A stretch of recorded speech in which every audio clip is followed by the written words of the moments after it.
Licenciada Sonia, compañeros, muy buenos días. Soy la estudiante licenciada Caterina Rocío Mamani Arapa. En esta oportunidad les voy a hablar de los fármacos del aparato digestivo: el omeprazol, la ranitidina, la metoclopramida y el dimedrinato. Antes de iniciar los fármacos, vamos a hacer un pequeño recuerdo de lo que es anatomía y fisiología del aparato digestivo. El aparato digestivo está compuesto por dos grupos de órganos, que tenemos el tubo digestivo y los órganos digestivos accesorios. El tubo digestivo, o también llamado tracto gastrointestinal, se extiende desde la boca hasta el ano. En los órganos digestivos accesorios, esta va a comprender por los dientes, la lengua, las glándulas salivales, el hígado, la vesícula biliar y el páncreas. En cuanto a la digestión, va a consistir en 6 procesos básicos. Tenemos la ingestión, la secreción, mezcla y propulgación, la digestión mecánica y química, lo que tenemos la absorción y por último la defecación. Continuamos con lo que es el estómago. El estómago se extiende desde el esófago al duodeno. Tiene una forma característica de J, que aquí vamos a encontrar de que el estómago tiene la capacidad de almacenar de 2 a 3 litros de alimento. Esto se va a dividir en 3 porciones. Tenemos el cardias, el fondo, el cuerpo, el antro y el píloro. El fondo está formado por células mucosas, que son responsables de producir moco, como su propio nombre lo dice. El cuerpo está constituido por células parietales y secretan el ácido clorhídrico y el factor intrínseco. El factor intrínseco que es necesario para la absorción de la vitamina B. El antro, que está conformado por las células principales y las células G, son las responsables de la producción de pepsinógeno y gastrina. También en el estómago se produce diariamente de 1000 a 1500 ml de jugo gástrico, que está compuesto por sales, electrolitos como potasio y sodio. Tenemos las funciones principales, que tenemos su función motora, secretora, endocrina, inhibidores de población bacteriana, defensas contra absorción de sustancias nocivas. La digestión se va a dividir en 3 fases: cefálica, gástrica e intestinal. En la cefálica, mediante visual, olor y sabor la comida, que esta se va a llevar a cabo por la estimulación del nervio vago.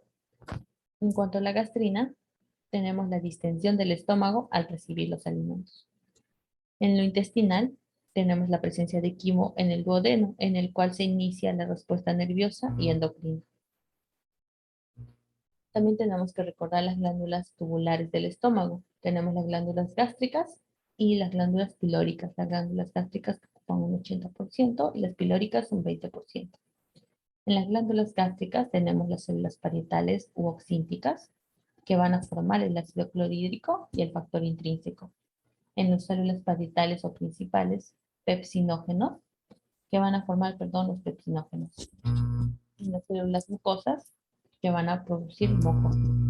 En las células enterocromafilite, que van a producir lo que es la histamina. Y en las glándulas pilóricas tenemos las células G, que producen la gastrina, las células D, la somatostatina, y las células mucosas, el moco. Vamos a hablar de las células parietales, donde se va a formar el ácido clorhídrico. Aquí vamos a ver una célula oxíntica o parietal, que va a secretar el ácido clorhídrico por medio de sus canículos, que estas van a salir hacia el estómago. Entonces, este amarillito vamos a suponer que es la célula oxíntica. Aquí tenemos el líquido intersticial, tenemos la sangre y tenemos la luz de canículo que va a salir para el estómago. Tenemos las membranas vasolaterales y la membrana apical. Empezamos. El agua del citoplasma se va a disociar en iones de hidrógeno y hidróxido. Los iones de hidrógeno son secretados de forma activa hacia el canículo gracias a las bombas de hidrógeno-potasio ATPasa, o también llamada bomba de protones, usando la energía ATP. Los iones de hidrógeno se intercambian con el potasio. En esta parte, en la membrana vasolateral, tenemos la bomba de sodio-potasio ATPasa de la membrana, que va a intercambiar el sodio con el potasio. y aquí el potasio va hacia la luz del canículo, pero la bomba de hidrogeniones sodio-potasio, la bomba de protones, se encarga de reciclar o absorber lo que es el potasio. Como se va a bombear los iones de hidrógeno hacia los canículos, va a haber una acumulación de lo que es el hidróxido y este acúmulo de hidróxido hace que la enzima amidrasa carbónica capture lo que es el CO2, el dióxido de carbono, proveniente del metabolismo celular y lo convierta en bicarbonato. Ahora los iones de cloruro entran al citoplasma mediante los canales de cloruro y también se van a intercambiar con el bicarbonato. Esto va a pasar en la membrana basolateral. El cloruro es secretado hacia el canículo por las cánulas de cloruro, por los canales de cloruro, perdón, y se junta con los iones de hidrógeno para formar así el ácido clorhídrico. Continuamos con el omeprazol. El omeprazol va a tener una presentación en cápsulas de 20 miligramos y en frasco de 40 miligramos. Tiene una vida media de 30 a 90 minutos y un inicio de acción en 1 hora. Es metabolizado por el hígado y eliminado por la orina. Tenemos aquí el mecanismo de acción. Aquí el omeprazol va a inhibir la capacidad de bombear los protones. Entonces, el omeprazol actúa en la bomba de protones, reduciendo así la concentración para formar lo que es el ácido clorhídrico. Aquí podemos ver una imagen donde nuestro estómago va a estar como que ardiendo en llamas. Viene el omeprazol y apaga ese fuego. La eficacia antisecretora de los inhibidores de bomba de protones es mayor cuanto mayor número de bombas de protones se encuentran integradas en el canículo secretadoras o las células parietales activas. Es por ello la administración de este fármaco por la mañana va a aumentar la duración de efecto antisecretora. Tenemos las indicaciones en una gastritis, que es la inflamación de la mucosa que recubre el estómago, en una úlcera péptica, que es la herida en la mucosa del estómago o el duodeno. Tenemos en una úlcera gástrica por AINES, tenemos en la esofagitis por reflujo, es el daño en el epitelio de esófago producido por episodios repetitivos de regurgitación ácida. Tenemos en el síndrome de Zolliger-Ellison, que este es provocado por la presencia de un tumor generalmente localizado en la cabeza del páncreas o en la parte superior del intestino delgado. Tenemos por profilaxis de aspiración ácido durante la anestesia, dispepsia no ulcerosa. En el omeprazol vamos a continuar con la administración. La administración va a depender de la patología. Por vía oral, en ayunas, recomienda al paciente que debe deglutir la cápsula, más no masticar. Endovenoso, tenemos en adultos de 40 a 80 miligramos diluidos en 100 ml de 20 a 30 minutos. En niños menores de 20 miligramos, kilogramos, en 10 miligramos en 100 ml de 20 a 30 minutos y en niños mayores de 20 kilogramos en 100 ml de 20 a 30 minutos cada 24 horas. Tenemos las contraindicaciones: hipersensibilidad al medicamento, úlcera gástrica maligna. Tenemos los efectos adversos, como la diarrea, las náuseas, el vómito, el dolor de cabeza, dolor abdominal. En cuanto al uso crónico, se puede producir una hipergastремia. Tenemos las interacciones con otros fármacos, el omeprazol con la fenitoína, diazepam, anticoagulantes orales, aspirina, puede aumentar la reacción adversa a los medicamentos y riesgos de toxicidad.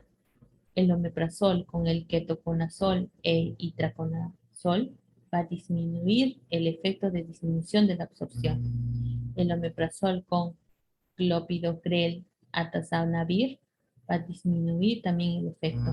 En cuanto a los cuidados de enfermería, tenemos que verificar los signos correctos, el control de las reacciones adversas que podría tener el paciente e informar al paciente qué tipo de medicamentos administrando. Continuamos con la ranitidina. La ranitidina es un antagonista del receptor H2, que esta va a disminuir la secreción del ácido clorhídrico.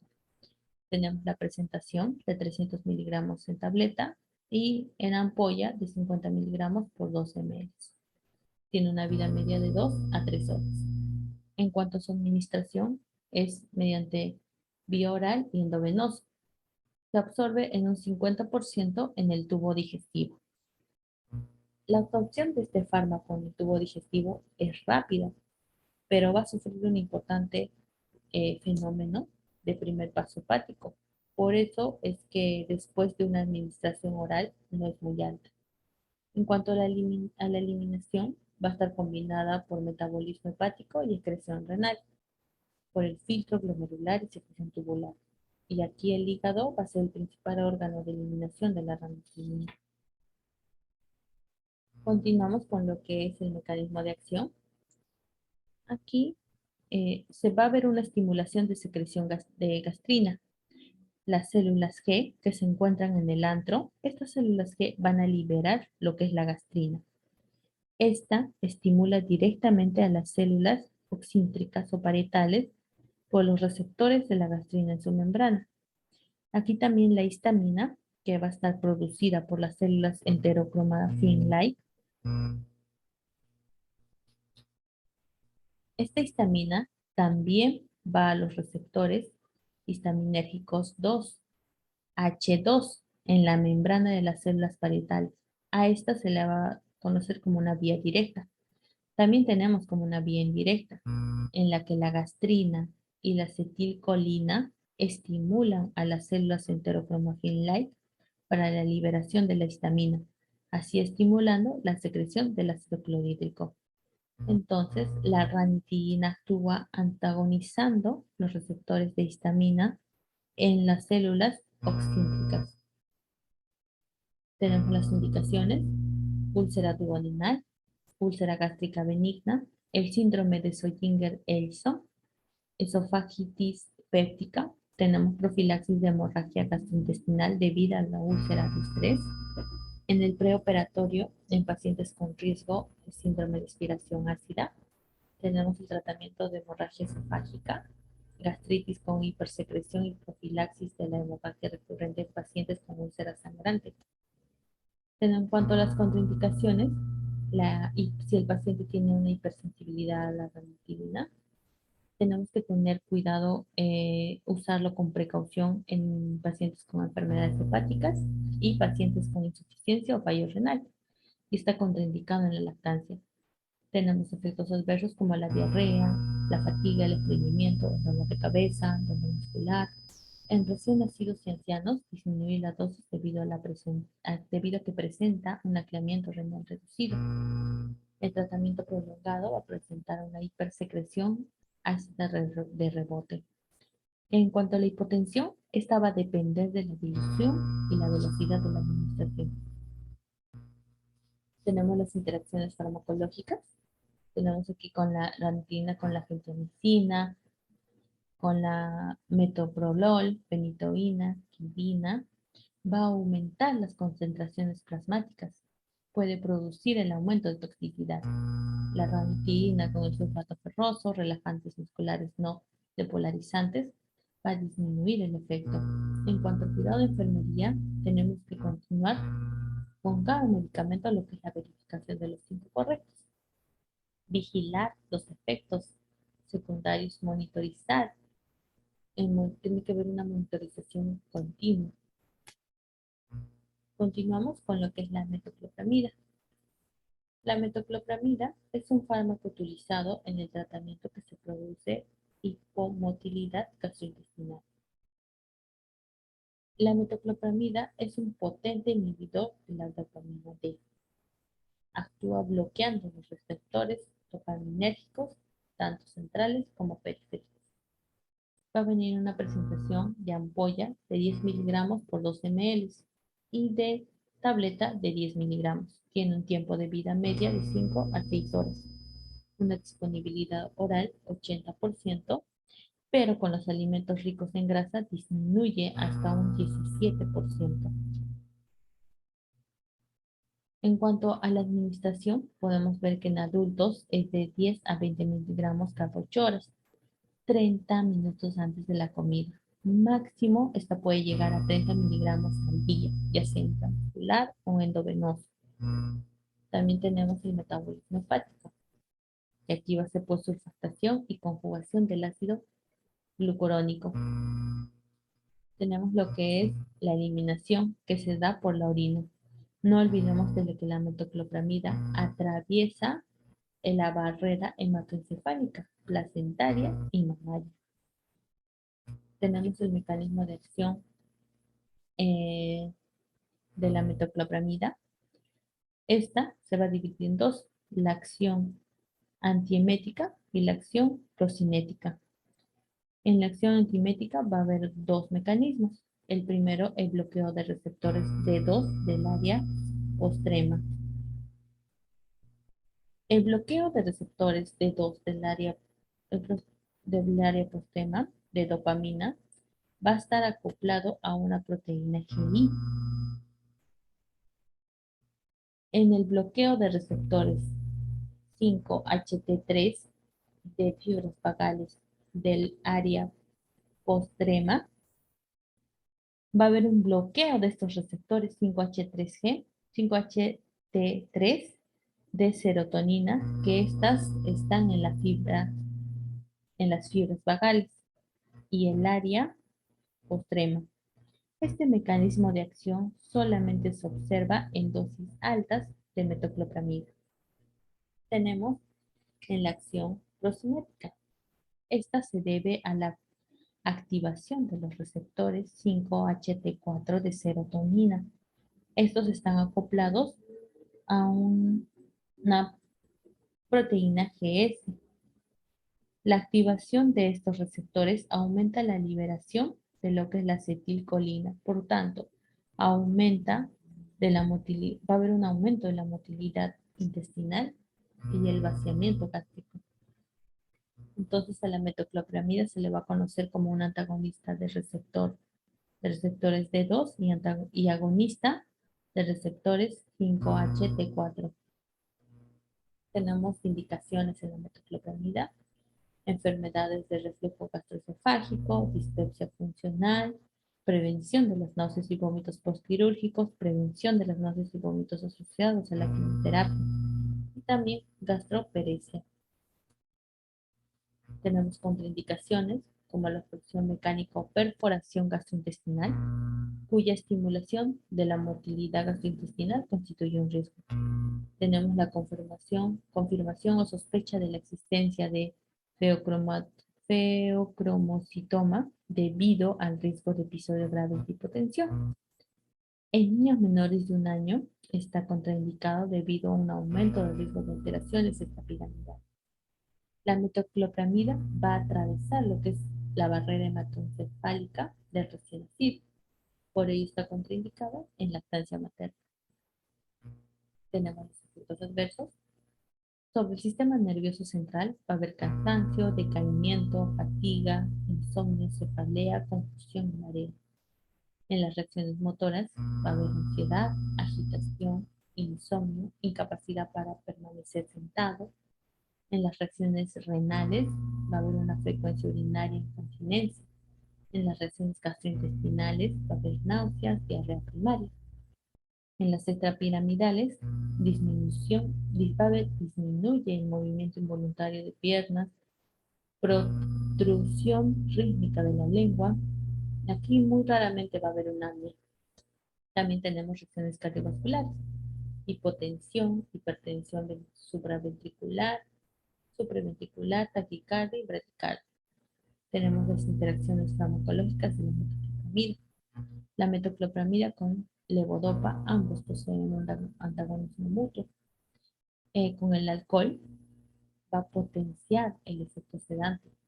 Con el anticolinérgico y derivados de la morfina poseen un efecto contrario de la metoclopramida sobre la motilidad del tracto digestivo. Con, el, con la bromocriptina la metoclopramida va a reducir su actividad. Con la digoxina, la metoclopramida va a reducir la biodisponibilidad, disminuyendo así la concentración sanguínea. Con la cimetidina va a disminuir la absorción de la cimetidina. Con succinilmetonio va a haber una prolongación del bloqueo neurológico, neuromuscular, cuando se administra la metoclopramida inyectable. Para un cuidado de enfermería, tenemos que estar siempre viendo la verificación de los 5 correctos, vigilar los efectos secundarios, monitorización de respuestas continuas y también información al paciente. Continuamos con el dimitrinato. El dimitrinato es un antihistamínico de primera generación. En su presentación va a venir en tabletas de 50 miligramos y en ampollas 50 por 5 ml. Una excreción hepática con metabolitos en orina, un tiempo de vida de 3 a 6 horas. Va a prevenir lo que son los mareos por movimiento, las náuseas y los vómitos. En cuanto al mecanismo de acción, al ser un antagonista del receptor H1, inhibe las secreciones histaminérgicas que van desde el núcleo vestibular hasta el centro del vómito, que se encuentran en el bulbo raquídeo. Esto lo va a convertir en un depresor del sistema nervioso, lo va a convertir en un anticolinérgico y en un antiemético. Tenemos las indicaciones. Está indicado para náuseas, vómitos, vértigo por movimiento. En cuanto a las contraindicaciones, el paciente presenta alguna crisis asmática, si es hipersensible al medicamento. En la porfiria, el dimitrinato se ha asociado a ataques agudos de porfiria. Entonces, es considerado que no es seguro en este tipo de pacientes. En pacientes cardíacos, utilizar con precaución.